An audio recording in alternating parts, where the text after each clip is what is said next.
कल दिनांक 30/7/2025 को थाना मसौली क्षेत्र के हाईवे पे ही खेत में एक लेडी कांस्टेबल जिसका नाम योगेश पाल था, जो हमारे थाना गया में पोस्टेड थी, उसकी डेड बॉडी मिली थी, जिसको हम लोगों ने पोस्टमार्टम हेतु और बाकी चीज़ों के लिए हॉस्पिटल भेजा था। इस क्रम में आप सभी लोगों को अवगत कराना है कि आज इस घटना का हमारी टीम ने सफल अनावरण किया है, जिसमें एक कांस्टेबल जिसका नाम है इंद्रेश, उसको हम लोगों ने अरेस्ट किया है आज।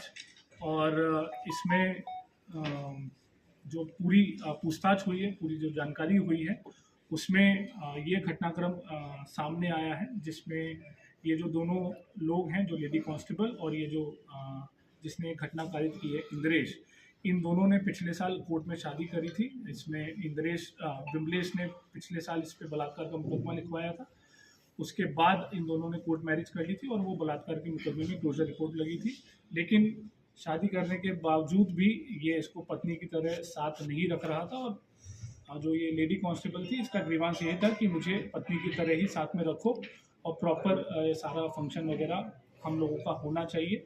इसी को लेके ये परेशान रहता था, क्योंकि ये इसको पत्नी के तौर पे नहीं रखना चाहता था। और इसी क्रम में इसने ये प्लानिंग करी कि इसको कैसे मार दिया जाए, क्योंकि ये यहाँ पहले भी पोस्टेड रहा है। ये जो व्यक्ति है इंद्रेश, यहाँ पहले बाराबंकी में ही पोस्टेड था, तो इसको सारे रूट वगैरह पता थे और इसको टाइमिंग भी पता थी कि कब जो रोड है वो सुनसान रहती है, कब पुलिस की ड्यूटीज़ कहीं और रहती है, कब ज़्यादा व्यस्तता रहती है।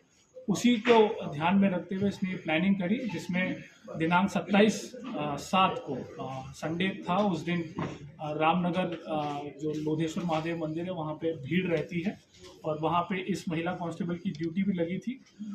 तो इसने पता कर लिया कि वो उसकी ड्यूटी कब लगी है और वो कब जाएगी। उसी का फ़ायदा उठाते हुए ये लखनऊ से अपनी वैगनार गाड़ी से यहाँ आया। इसने मेन रूट का इस्तेमाल नहीं किया, ताकि इसकी गाड़ी का कहीं पे भी डिटेक्शन ना होने पाए। वो जो ऑफ रूट है वहाँ से होते हुए ये मेन हाईवे पे पहुँचा। जब ये महिला वहाँ पे जा रही थी, इसको रास्ते में रोका, इसको बातचीत करने के बहाने से वहाँ पे रोका, 10-15 मिनट इनसे बातचीत करी। और फिर वहाँ खेत में जब जो ये लेडी कांस्टेबल है, इनको टॉयलेट के लिए जाना था, तो ये जैसे ही खेत में नीचे उतरी, ये पीछे से उसको धक्का देके उनका गला दबा दिया, जिससे वो अधमरी स्थिति में हो गई।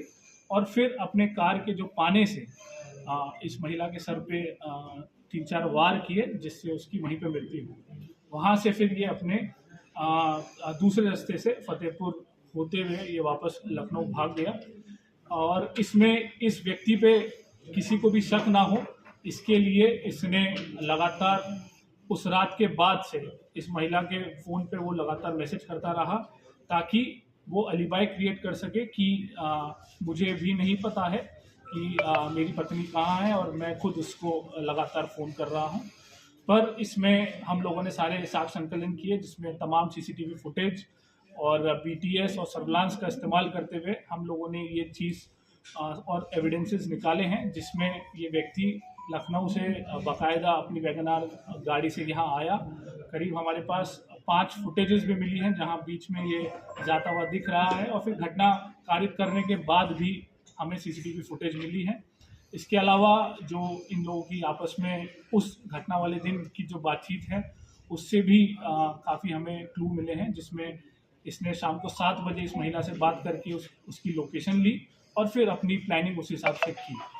ये चीज़ें मोटी मोटी निकल के आई हैं, और इसमें हमने जो घटना में प्रयोग कार है वो बरामद की है। जो उसने पाना यूज़ किया था वो बरामद किया है, और मृतका का जो बाकी जो पहचान पत्र इसके पास थे वो भी हम लोगों ने इससे बरामद किए।